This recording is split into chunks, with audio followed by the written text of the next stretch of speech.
तो दोस्तों देखिए हो जाइए आप लोग तैयार काहे से कि आज हम जोनी गाना के बारे में बात करे वाला ही वो अरविंद अकेला कल्लू गाना कल्लू गाना कौन बा वो गाना का नाम बा गरम मसाला। तहार पीसे गरम मसाला। तो हाँ भाई लोग ऐसा गाना क्यों ना गए लेकिन कल्लू मतलब भोजपुरी की इंडस्ट्री में मतलब गा के रख दिले हम इनका जौन गाना आ गए गरम मसाला का आई तड़कता बढ़ता गरम गरम गाना मतलब गरम मसाला नहीं गाना लगत है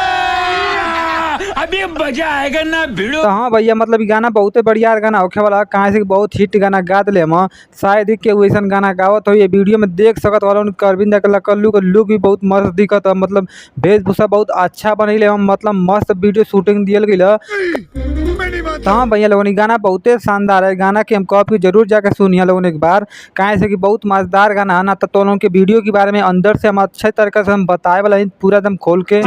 तो एक गाना में ये होला कि अरविंद अकेला कल्लू मतलब काज मेला वाला में काज कहीं मतलब रोडे वोडे पे मतलब मसाला पीसता ना खूब गरम मसाला मशीनिया जो मिक्सरवा ना होले वो मतलब पीसत रहे ना अब बगलिया में एक जानी और मैडम जी का दुकान रहे तो वो मतलब मसाला पीसत है नहीं अब वो पता ना काय खातिर पीसे मालूम ना लेकिन अरविंद अकेला मतलब कल्लू मतलब पीसत रहे तो उनका का कुछ मशीन में खराबी आ जले तो उनका मशीन रुक जले तो हमारे ठोके ओके ना तो अच्छा मतलब मसाला ना पीसेले ओकरी बाद मतलब बगलिया वाली मैडम जी के देखें तो उनका बहुत मस्त पीसत रहे मशीन उनका बहुत अच्छा चल रहे तो जाना उनकी कि मतलब उनकी पर नज़र डाला तो मतलब उनकी पर नज़र जाले तो वो जाके देखे ना वो टेस्ट भी करने की मसाला कैसन बा तो टेस्ट करना तो बहुत ही शानदार उनके फीलिंग आवेले तो वही पता ही गाना कहे ना गावे ना मतलब गाना वहाँ कि हमार जो है कि मशीनिया जो है कि नरम मसाला पीसेले आ जो तुहान मशीन पीसे गरम मसाला तहार पीसे गरम मसाला। ना तो भाई लोग ने गाना की वीडियो शूटिंग के बारे में बता दी तो काही शानदार वीडियो शूटिंग लगा तो राती में शूटिंग दियल गई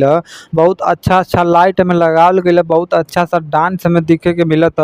बहुत पब्लिक में मतलब गर्दा उड़ा उड़ा के मतलब नाचे गावेले आ खूब वीडियो में अच्छा लोकेशन भी दिखत है अना तो उनके बता दें कि बहुत शानदार हमें एक्टर भी मतलब जो वीडियो में काम कर नचनिया जौन भी है वो बहुत लंबा बढ़िया लिया के वीडियो में दिखैले हम खूब बढ़िया जैसा समझ लोगन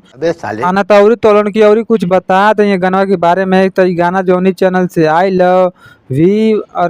VYRL भोजपुरी चैनल से गाना आइल देखबा तो गाना मतलब चैनल ठीक ठाक हो मतलब अच्छा खासा व्यूज लेके जाई तो लोग जरूर बताइए कि कल्लू जी के गाना कैसा लगल तो के सुन के एक बार जरूर बताइए लोगन ना तो सुन के बता दिया भैया और ना तो हम नेक्स्ट वीडियो मिलत ठीक बा तनी तो कल्लू जी गाना कल्लू का सुन ला यार का कहे के पड़ला तो लोगन के तहार पीसे गरम मसाला।